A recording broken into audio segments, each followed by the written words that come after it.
আমাদের আরেক বিধায়িকা জুন মালিয়া, জুনদির পাশেই আমার চেয়ার পিছনের দিকে, এবং সেখানে আমরা দেখেছি জুনদা শুধু বিধায়ক নয়, তিনি আগামী দিনের এমপি। আমরা দুজন ভবিষ্যতের এমপিকে পেয়েছি, একজন শ্রী পার্থ ভৌমিক, একজন জুন মালিয়া। তাই হাততালি হবে তো? একজন ব্যারাকপুরে অর্জুন সিংকে হারাবে আর একজন মেদিনীপুরে জিতবে।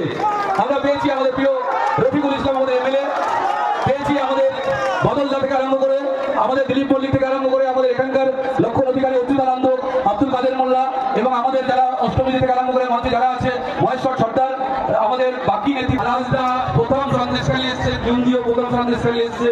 আমাদের সন্দেশখালী মানুষের পক্ষ থেকে তাকে সম্বর্ধনা জানাচ্ছে আমার কবি রাজদা এবং বাকি সবাই ভাই ভাই মুসলিমদের মধ্যে আছেন, আমাদের কাদের ভাই আছে, সবাই মিলে চলে আসুন পরপর একসঙ্গে সবাইকে হাততালি হবে।